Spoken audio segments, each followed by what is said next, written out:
Hello, I'm Mark Tucker, And I'm Alan Furstenberg, and we are Two Voice Devs. Two Voice Devs. How you doing, Mark? I'm doing well, Alan. How about you? I'm doing well. It's kind of a little weird for me because at the time that we're recording this, I/O is about to happen, and I/O every year is a really exciting time for me.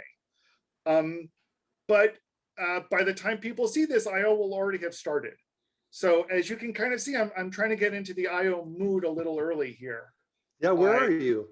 Well, so this is, as it says, at the Shoreline Amphitheater in beautiful Mountain View, California. It's literally across the street from Google's campus, and for the past few years, they've held I/O at the Shoreline Amphitheater every year. So, some people have said, they went to a rock concert and a tech conference broke out. I/O is a pretty interesting thing most times. One of the cool things about it, so I'm here as I always am, wearing my blue shirt and glass and my glass hat. And I have my I/O water bottle with me today. So, I'm all set and ready for I/O, but this year it's going to be virtual. So I'm not actually in Mountain View, California this year. But Oh, that's I too like to bad. feel like I am. Yeah, no, and you know what? You had brought it up today. We were talking about this a little earlier, but my cup matches you. So, but you had said you had noticed that a while ago. So, Blue's not a great trend. intentional, I'm but always in favor of trendy blue cups. okay. Well, that's good. So, we don't know what's going to be announced at Google I/O. No, We're we don't. hoping it's going to be big and significant. Um, but it seems like there's just been, I don't know, some things that have just kind of slipped in underneath the radar recently, last few months Yeah. or so. Um, and maybe they'll talk more about it, maybe they won't, but it'll be good conversation for us to have. Right. So, we figured this week we record before I/O itself, although the show is going to be airing during I/O. So we figured we would talk about some of the new things that have come out recently, both for Google and for Alexa. And next week, if anything really big and really cool come up at I/O, we'll talk about some of those things again. So I know one of the things that has been silently released and is now available that you and I have discussed a couple of times, and it's now finally here and available, is what is it? time zones. No, really? Yes. Seriously, you now get the time zone information in two different ways, actually. Okay. So the first way is in the session, there is a field in the JSON that gets sent called device, and it contains some device information, usually the device capabilities. That now also contains the time zone for the device. And so what format is it in? It is in, I forget the correct name of the standard for it, but it's basically, America's /new_York. Okay, all right. So that's the same way that Alexa gives you the time zone. Okay, so it is in one of the standard time zone formats. And additionally, and this was interesting when I went to look up details about it, it also contains an additional field indicating the version of the time zone database that comes with it. If for whatever reason, multiple versions may be sent at once, I don't really know how this is terribly useful. Yeah, I'm like, how would I use that? Well, it's more like if it tells me it's not the current version, am I actually going to go look up and why in the world is this device running on a 2-year-old version of the database anyway? And yeah, that's interesting. So it's a little weird, but it's there. You can ignore it. I intend to. Right now, I haven't seen any actual value in it, but in theory, it could be used. So you'll get it as part of the device information, but you also now get it, and this was a complaint that I had for a while, in date time fields for intents, and in date or time slots that are in a scene. If they get populated and there might be some ambiguity about what time zone that date or time would apply to, Hmm. the time zone gets sent with that as well. So for example, if I say, if I have a date time slot and I say last week, it will include this time 1 week ago, or this time at the beginning of last week, and include the time zone field in that.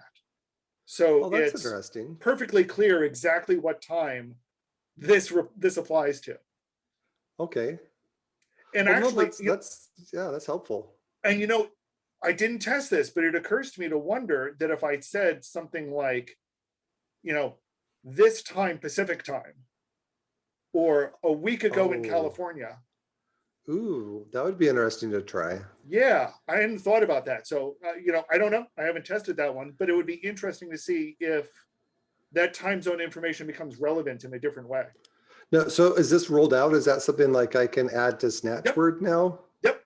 Totally available right now. Oh, The yeah, document. because the hack that I had to do with do for Google on Snatch Word was I just didn't do it. I just said, okay, what if your locale is US English? I'm going to assume that your time zone is X and Yep. just use a default time zone based on locale.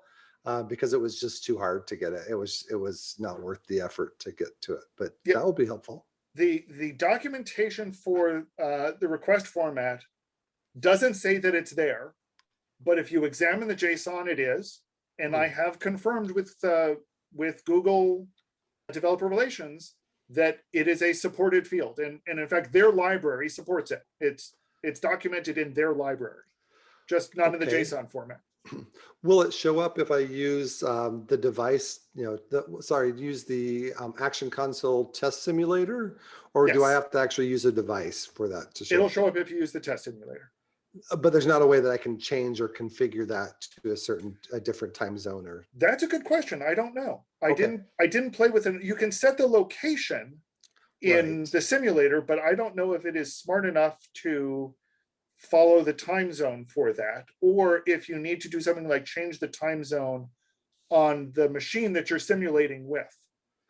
Oh, okay. Either could be an option. Okay. Right. I'm guessing that's where it would get it from when it was running the simulator. All right. Well, that's good to know. Well, that's exciting news. Yes, I figured you would be very excited by that one. What kind of stuff has Alexa done recently? One of the things that I've been playing around with recently is setting a PIN code and making sure that you say the PIN code before you could access certain parts of a skill. Oh, that's interesting. Yeah, but the part it's separate from this because you can use personalization by itself, but PIN requires personalization. So let me quickly talk about personalization and then I'll talk about PIN. Okay. So personalization's been out for a while. When you have a skill and you go ahead and enable it, then each household account gets its own, the field's called user ID as part of the request. It's a unique ID that you can use. And that's what I use to save stuff off for the database for user session and things that I can bring that back and keep track of where people are. But you also have the ability to have a person ID. So let's say that myself and somebody else in my household, person A and person B, can each set up a voice profile on our Amazon account. Mm-hmm. And that happens by going through a series of questions and saying different phrases back or different things and assigning that profile a name. So once that's done, I could walk up to an Alexa device and say, hey, Alexa, who am I?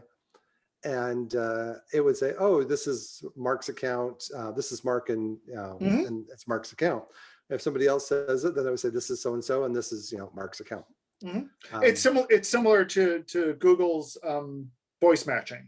And yeah. So what happens then is that each request where it can determine who that person is, it includes a person ID. That's a unique person ID, and that stays consistent for that skill for that person unless they reset it. Unless they reset it. And so what that allows you to do is that you could have additional configuration information stored per person, per real person, as opposed to just an account user ID. And that's interesting. And that's something that's required for, like I say, for PIN access, because what you can do for that account, I can set up a PIN, a 4-digit PIN for me, and somebody else can set up on that account a 4-digit PIN for them.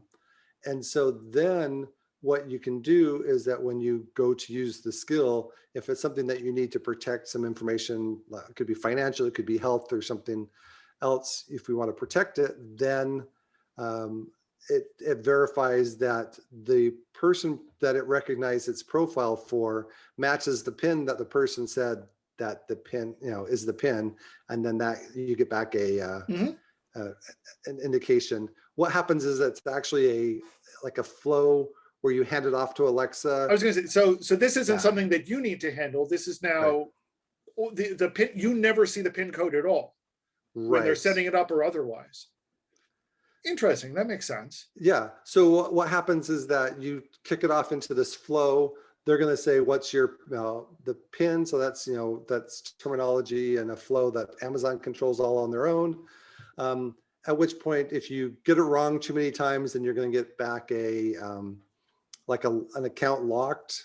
Or you're going to get back that, hey, it was successful. I found out that the PIN was successful, and you can carry on. You can set up a PIN as either being mandatory or optional.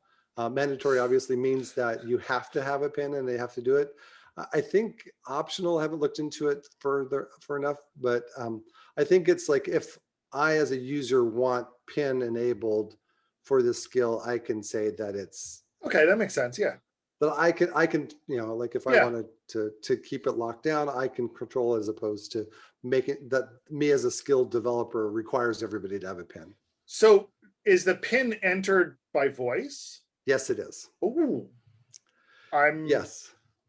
I have mixed feelings about that, but that's interesting. I do too. I would like it to have like an accompanying APL screen on a Echo Show device where it would give me a keypad where I could type it in instead. Yeah, or optionally, puts it up on your phone in the Alexa app, so you could enter it in there if you wanted to. And again, allow for voice, sure, but give that option, because that's So I think I think it's interesting, and there's definitely some use cases for it. I would like to see it expanded in the future to be able to have more of a multimodal PIN entry as opposed to requiring it to always be voice. And it's interesting. This is actually one of the other things recently announced by Google is what they call secondary user verification. And they were a little vague on exactly what that was for. And it turns out that's a long name. It's a nice name. Well, it's actually even longer.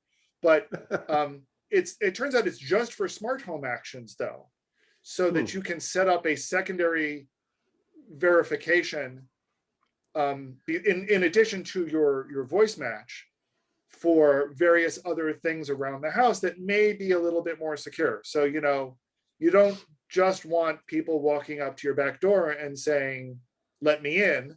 You also want them to enter in something on their phone. Okay.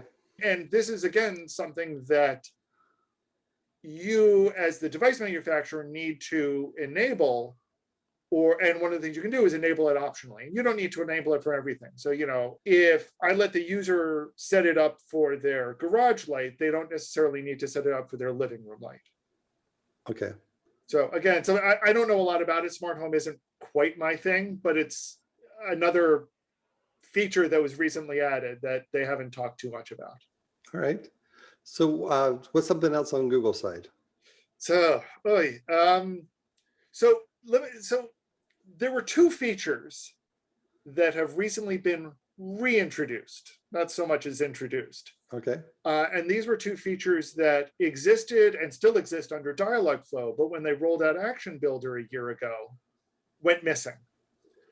The first one is what's known as the collection browse. And it's kind of like a collection or a list, which is a feature that has been there for a while, but clicking on it or selecting it, instead of taking you, doing something else within the action, goes to a web page. And this is therefore only valid on devices that allow for web browsing, which right now is just the phone. It's one of the things that's got a fairly limited use in some ways, but it lets you do things like launch an app from an action, or go to a web page from an action, or if you've got a lot of your content on the web, it's a great way to get there. But it's limited because it doesn't work with voice only, and it doesn't work with smart displays, which don't really have a browser in them. So it's good that they brought it back. It's good that they are finally trying to catch up on all the features that they dropped when they launched Action Builder, but it's of limited use. The other one was one of my personal favorites, and that's device location, either course location or find location. And again, that was one that they dropped when they moved to Action Builder. Yeah. So it's back. It works slightly differently, but only slightly. So it's not better than ever, or it still has one major flaw, and that's that it's only valid for the duration of that session. So if you ask for a permission, it doesn't store, you're not granting it permission to permanently get this every time you sign in. You have granted it for that session only, and then the next time you need to grant it again if you're willing to give it. So it doesn't work every time well. you're using it, it's pestering you for permission to get the location. Or it could pester you for the location to get the permission, right? And that goes through a flow that's controlled by the assistant and not by you. So, you get in order to get your location, Google needs to know blah, blah, blah, blah, blah, blah, blah, which it adds a lot of friction to something that mobile devices have just granted you. It's a weird situation still. And I'm disappointed they didn't make the permissions more flexible. Well, yeah, no, if you're a regular user of this and it requires permission, like, you're doing your bus schedule every day or something like that, checking on if your bus is ahead on time or not, it's going to ask you every single day. And you're like, yes, again, please, yes, just stop asking me. Right, exactly. And I understand why they do this, and I understand the security implications, but I do the trade-off against other apps on my mobile phone that give the location, and for those, I just need to authorize it once. Yeah. And I can revoke it, and maybe they just, I don't know. It's annoying and disappointing, but I'm glad the feature is finally there. Well, that's good. There is some additional updates to APL. And APL for audio, or what would be short-termed as APLA. So 1.6 version of APL is out. Because APL is its own thing, it's JSON format, and it can't just take an SVG as an SVG. It has to be an AVG, which is a special, it's basically a subset, I guess a JSON subset of the functionality of SVG, something like that might be a way to describe it, because SVG is XML based. But there are sites out there. One of them is called Lottie, where you can do animations in SVGs. Well, now in the console where you're defining your APL screens, you can now put Lottie stuff in there. So that's going to allow people that have used that or that want to get their animations from the Lottie site, they can go ahead and now put those into their APL screens. So I'm all up for that. There is some addition for the Echo Show 10. That's the newest version that rotates. The dancing Echo, as I like to call it. Yeah. So there are some things what they call them choreos, which I think is short for choreographs. Choreography. Yeah. So yeah, exactly. So there already were some shakes and some different things like that. Well, there's additional sweeps and shakes that are available. I don't think there's anything monumental, but at least a few more options there. This is interesting.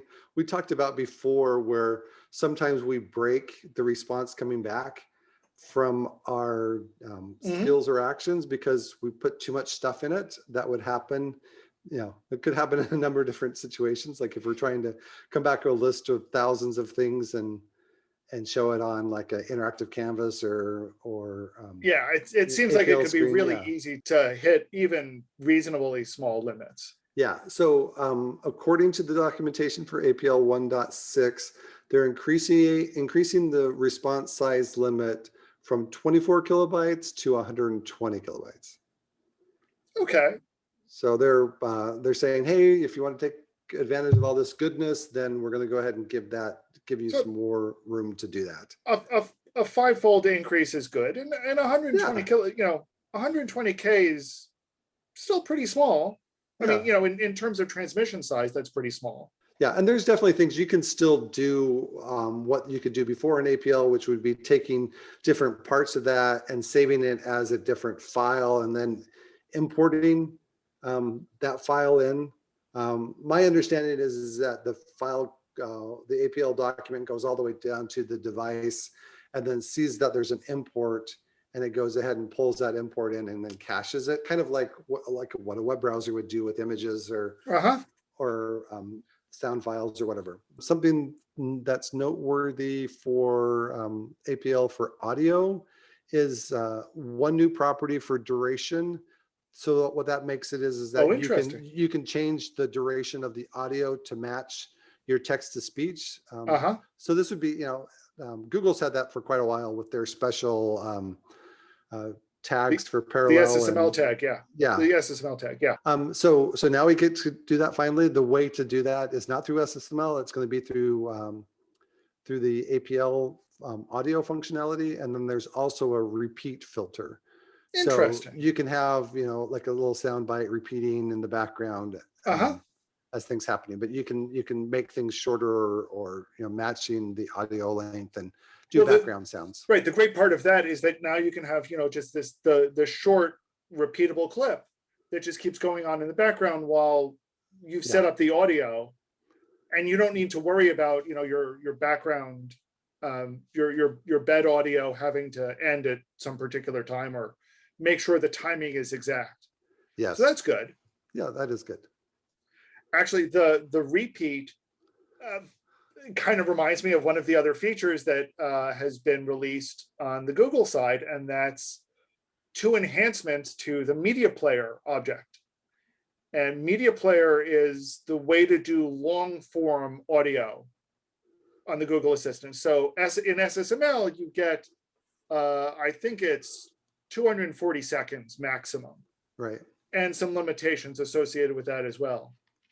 With the media player, you have several hours worth of audio that you can do. And now with that, they've added two new things. The first is you can actually give it a playlist. So previously, you had to give it an array of a single URL of the audio to play. Now you can give it an array with more than one. And it was clear that they were intending that from the beginning. They just didn't implement it for some reason. Now they've implemented it. Oh, but I love those single item arrays. Yeah, they're just fantastic. And you could still send it a single item array. I'm not personally sold on why there is a playlist, because there's a lot of things that you don't get to find out. So there's no notification, for example, when it goes to the next item in the playlist. Oh. There's no notification when you've skipped over. So there's a lot of things that you don't get once you just hand the entire playlist over. But there are some very useful and practical uses for it. The other interesting thing that goes with that is that you can also set a flag to repeat the playlist when it hits the end. Oh, so, okay. If you are, our friend Nick Schwab, for example, who does, ambient music noises for Alexa and Google Home, he can now just put on a single ambient noise and let it continuously repeat. He doesn't have to worry about monitoring for when it ends and sending it out again and possibly causing an interruption. That'll be handled all on the client by itself. Yeah, and now I'm sure that would save some hosting and like downloading of audio, some bandwidth and cost there for him. That's interesting. So those are new features in the media player. I've been playing a lot with the media player recently, and it's there are still interesting glitches to it, but it's still just amazing what you can do with it. And we'll have to talk about media player another time. Yeah, maybe there's something you can share with me sometime soon that Maybe, has that. All maybe. right. Sounds good.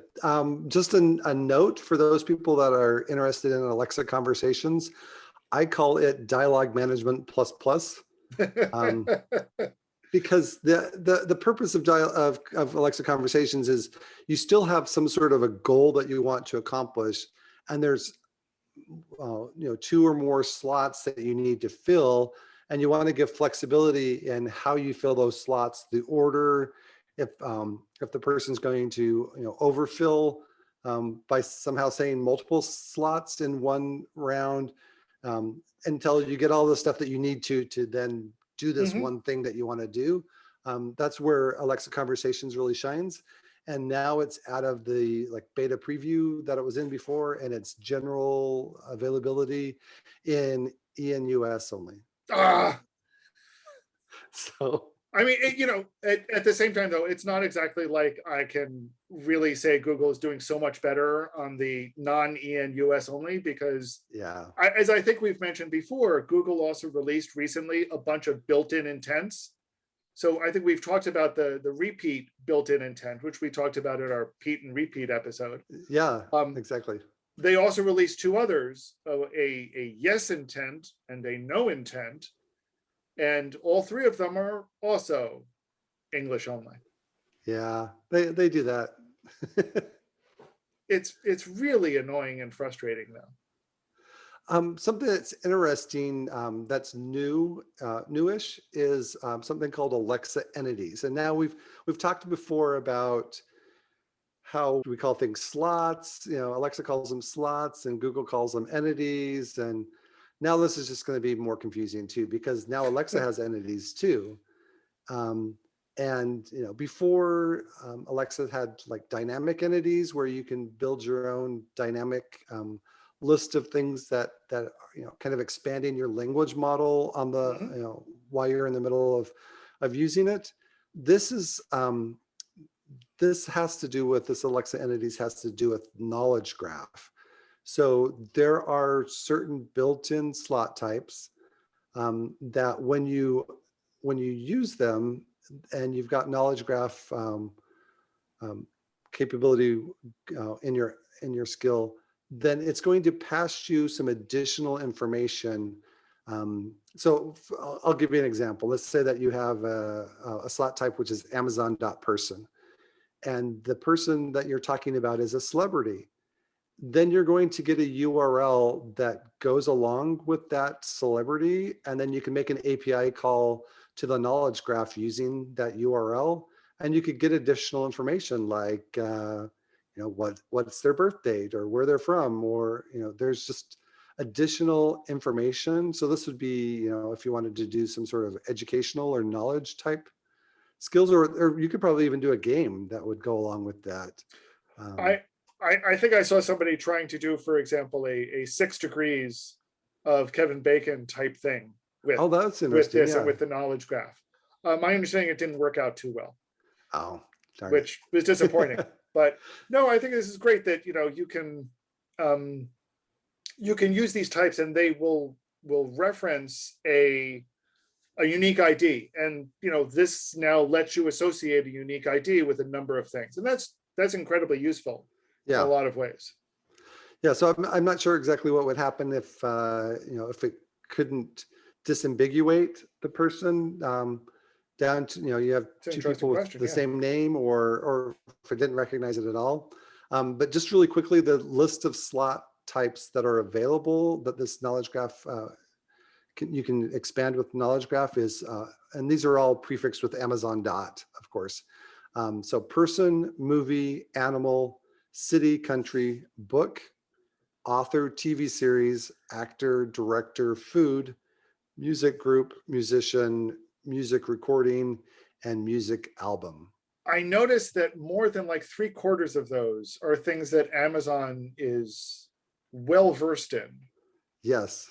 Movies, TV shows, music, and books. Yes. Wonder, where Wonder where they they're got their sourcing data their set from. information. Yeah. Yeah. It's sad because I was looking at that, like, oh, this would be cool to use someplace else, but the URLs aren't available. You have to actually make the API call to get the additional information from inside your skill. They're just identifier. They're URL identifiers. They're not Right. really, they're not public URLs. Yep. Okay. Anything else good from Alexa recently? I've got one last item that's Okay. that's kind of interesting. It is multiple value slots. So like if you let's say that you're ordering a pizza and you want to be able to list the different ingredients on your pizza. You can say, add pepperoni. And then like, okay, pepperoni added, add extra cheese added. That kind of gets monotonous. Go ahead. No, keep going. So what happens with that is that you still do your intent the same and you still do your slot the same, but you just mark the ingredient as a multiple value slot. And so you could say add pepperoni, mushrooms, tomato, and extra cheese. I am, the reason I am kind of hanging with my mouth open at this was I didn't realize that wasn't a feature before. No, it was not. Because that's been a feature on Dialogflow since day one. Oh, really? In Dialogflow and in Action Builder, for every property, you have there's a checkbox that says is list. Oh. And in those cases, it will give you the slot or parameter or whatever as a list instead of a single item. Okay, so it'll give you an array of. It'll give you an array, yeah, of multiple of what you said. Well, yeah. Finally, Amazon has caught up. Very in cool. that situation. Yeah. Very cool. Only took a number of years. Yeah, well, it's actually a surprisingly difficult thing to do correctly. Yeah. Because I've certainly seen people try to use it incorrectly and it works very poorly. I think the only other thing that I have is that they've made a slight change to the simulator so that when you're doing testing, you can now add a test URL to use in the simulator that is different from the normal fulfillment URL. So for example, you could have a project that has a regular fulfillment URL for out on the web. And when you're testing it locally on yourself, you can point to your ngrok tunnel that goes locally. Oh, interesting. So I could still use like my production language model and all that stuff. Does it only work if you're doing Actions Builder, or does it work with Dialogflow? I believe I saw it on the Dialogflow version of the simulator as well, but I wouldn't swear to that. It also wasn't entirely clear to me, and I have not robustly tested this, whether as long as I was in test mode, if any other device that would be using it in test mode would also use that test URL, or if it was just for the simulator. It could go either way, and I haven't tested it robustly, and the documentation was vague. I can't believe the documentation was vague. I know. Well, so here's the thing. For half of these features I just talked about, I'm amazed they have documentation at all, and for the other half, they don't. So that this feature had documentation is itself kind of a minor miracle, Yeah, that is interesting. It's kind of surprising sometimes how we come across and find these things if they're not really well documented. The time zone one is actually one that I was in the middle of debugging something else and was looking through the request. Right. And I said, wait a minute. That's a time zone. What is that doing there? And I had to go track down that yes, it's legitimately there, and then do some testing and discover that yes, it legitimately shows up in parameter requests. But they really did a good job at hiding the documentation on that one. Yeah, no, that's definitely one of those advantages, like we said on our debugging episode, where About making sure, yeah, just be familiar with the request and response JSONs, because sometimes you just all of a sudden you see something and you're like, that wasn't there before, right? And and it then really helps you understand what's going on. yeah, yeah, and there's always been some fun things. There's been postings that I've seen with people on Alexa where they're all of a sudden they get some sort of new thing in the request, and people are like, anybody else seeing this thing in their request? What is that? We're like, I don't know what it is, but yeah, that's interesting. And so then we like have some fun trying to guess what it might be. Yeah, always fun times. So we've seen a lot of cool new features. At least I'm glad that we've gotten the features. Yeah, Um, I am really excited to see what comes out of I/O, and we'll be reporting on anything new next week on Two Voice Devs. two voice devs. Take care, everybody. Take care. Have a great week, folks. All right, and we'll see you at Google I/O, Alan. See you at Google I/O.